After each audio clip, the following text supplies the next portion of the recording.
Hi, welcome to Mission Driven Monday. My name is Chantel Adams, and I'm here with my friend Bethaney Wilkinson. It's so nice to see you, Bethany. Thank you for joining me today. Of course. Thank you for the invitation. Yes, so I'm really excited to interview Bethany. She's very young, but she has done so much in the last decade. And I am just excited to tell you a little bit about what she's kind of accomplished already, and then we're going to dive into our three questions. In 2013, Bethany actually co-founded Atlanta Harvest, which is a high production economic development farm on a mission to create jobs and strengthen neighborhood economies. In 2015, she also founded G.Race Dialogues, which is a faith and community-based initiative that supports people who are pursuing racial reconciliation. In 2016, she joined the team at Plywood People, which is where I met her. And if you don't know about Plywood, it's a nonprofit in Atlanta that leads a community of startups that are doing good. And without Plywood, I definitely would not have continued on my own personal mission to do what I'm currently doing today. Bethany designs and leads the creative events there. She builds organizational partnerships, and she also spearheads something new called DEI, which is Diversity, Equity, and Inclusion Initiatives. She has a degree in education, community building, social change, and theology, and Bethany is really passionate about kind of elevating and amplifying the solutions to challenges that are facing diverse communities. So, wow, Bethany, that is a lot. Yes. All right, so I cannot wait to interview you, and I'm just really excited about this first question. So after I just went over all of those things that you're doing, tell me, what are you the most proud of? When you look back at the last 10, 12 years, what are you the most proud of? Such a good question. I had one answer in mind, but in hearing you recap all of the things I've done, I think what I'm most proud of is staying the course. I know that is really broad, because initially I was going to say completing my master's degree, which was a huge accomplishment because I almost quit multiple times. There was even one point where I emailed my advisor and I was like, I'm done. It was the middle of my last quarter. I was like, I can't do it. I called my mom crying. Oh, no. I was like, I can't finish this. It was just too much. But I felt that way at multiple points in the journey. And I'm proud that I'm grateful for a community.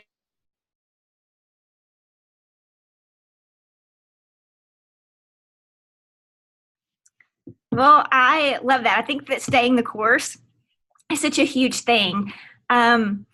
I was just talking to my daughter last night, who is just a freshman in college, and we were talking about that very thing, how last semester, her very first semester, she wanted to quit.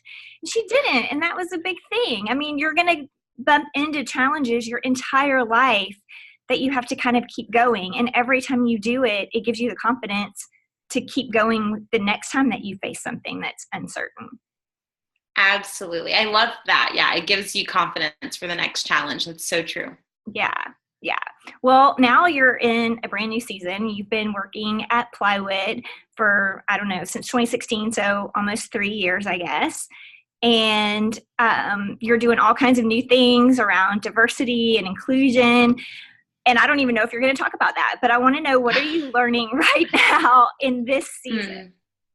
Yeah, I could talk about that more at some point, but I am learning a lot right now about the importance of confrontation. Interestingly, I can be pretty conflict avoidant, and in my work, like, part of that I think is a good thing. Like, I'm naturally a peace builder. I naturally want people to understand one another and to see the other person's side.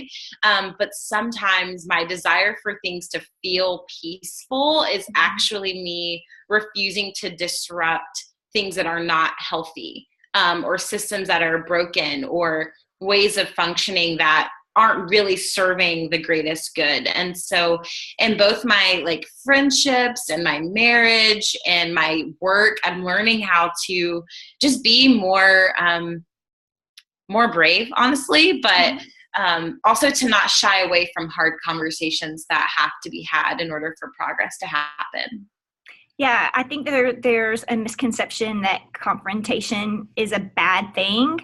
At least we think that when we're young. And then I think that as we get older, like you just said, there are systems that need to be changed. And if I have more information than someone else, or I feel like there might be a better way to do something, it's almost your responsibility and your stewardship to speak up about that.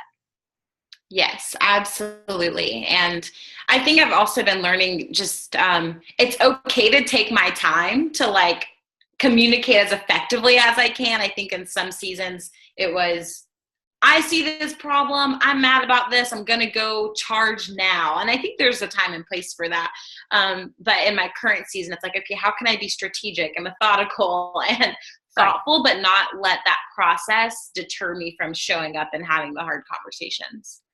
Okay, so I'm going to ask you a little follow-up question then about that. What do you think has given you the confidence now to actually go forward and do that? I think, gosh, I don't feel that confident in it. I just think it's become a requirement. It's like, okay, if I want to see change, I'm going to have to speak up. I have to, like, I don't have any other option. And so I do it full of fear, and I don't know how people are going to respond. And I try to be as honoring and thoughtful as I can be, but I don't feel confident. I just feel like I'm moving along.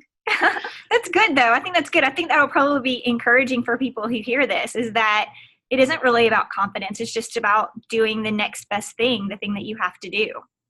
Mm-hmm. It makes me think of this quotation that I love. I don't remember who said it, but it says, "Speak the truth, even if your voice trembles." And it's kind of that idea, like you might be terrified, but it's important to tell the truth. Tell the truth. Yeah. I love that. Mm-hmm. I love that. Well, that brings us into our last and final question. And it's really one of my favorites because I love thinking about the future. And I want you to tell me about your aspirational self, the future Bethany. Who is she? What does she look like? Who do you want to be? Great question.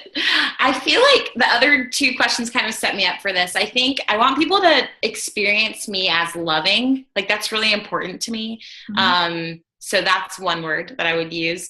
I would also say disruptive, that I would be known as someone who doesn't just sit back and let things go on that shouldn't keep going. Even if it makes things messy, that I would still be disruptive. And then lastly, the Bethany of the future is really brave. I think there's a lot of the things that I'm passionate about require a lot of courage. And so I hope that I'm able to embody that in the work that I do.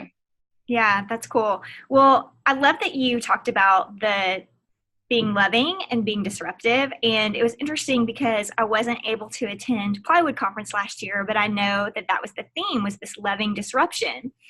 And I had misunderstood it. Like, I thought that it was about, oh, we love to disrupt things. Not, it's about being disruptive in a loving way. And those two things are totally different. Yes, they are. It was funny as I was working on these last, like in response to this last question, I was like, golly, I had a whole event on this. And I guess that's because it's what I care about. It's what I hope to embody. And so, yeah. I know. Well, I know that we had a lot of great speakers at that event. And one thing that I always do when I post these interviews is that I post links to the things that we talk about. So we will make sure that people get access to some of those conversations that were at that event last year. And of course, all of the wonderful things that you're working on and doing. And hopefully we can all rally behind you and make you feel even braver as you step forward into this new season. Awesome. Thanks so much. Thank you for being my guest today. I hope that all of you had as much fun as I did. And tune in next week for another episode of Mission Driven Monday. Thanks, Bethany, and I will see you soon. Awesome. Bye.